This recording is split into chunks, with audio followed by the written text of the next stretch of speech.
Қайырлы күн оқушылар. Бізде әдебиеттік оқу сабағы. Осы сабаққа қош келдіңдер.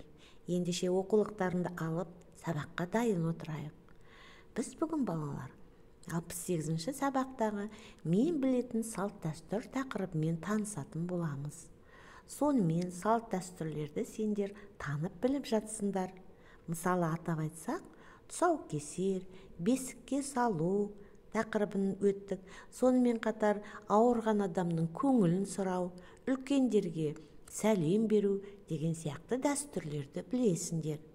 Енді сендер бүгін тағы бір жаңаша дәстүрмен танысатын боласыңдар. Ендеше оқулықтарыңды алып дайын отырыңдар.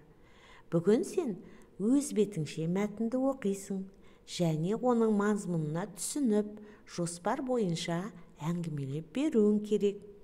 Ендеше сабағымызды бастамас бұрын мынау ребусты шешіп алайық. Қанекей кім тезірек шешеді екен? Б. Ай.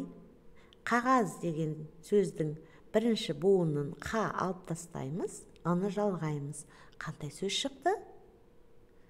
Дұрыс айттыңдар деп ойлаймын. Байғазы деген сөз шықты. Ендеше бүгінгі біздің жаңа сабағымыздың тақырыбы байғазы. Балалар, байғазы деген сөзді бұрын естіп көрдіңдер ме? Егер естіп көрмесеңдер, бұл қазақтың дәстүрлерінің біріне жатады. Балалар жаңадан киім алса, жаңадан зат алса, осы балаларды қуанту үшін үлкен кісілер, ата-әже, апа-ағалар оларға байғазы берген.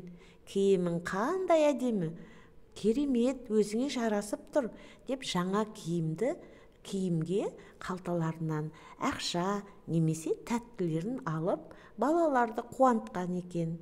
Міне осындай дәстүрді байғазы деп атайды екен.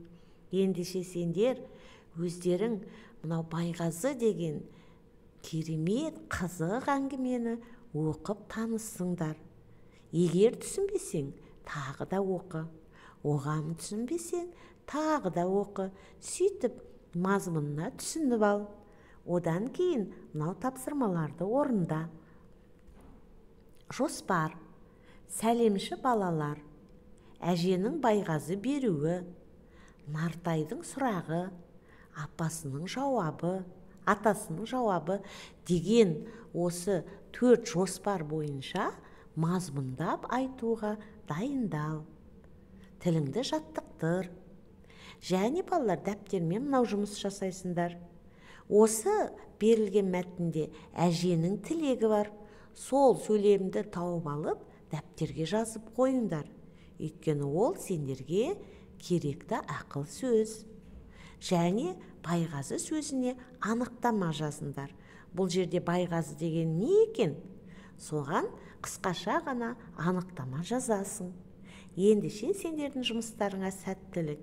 Егер бәрін орындасаң және бірінші орындасаң, маған видео жазбамен жібер. Мен сендерге сәттілік тілеймін.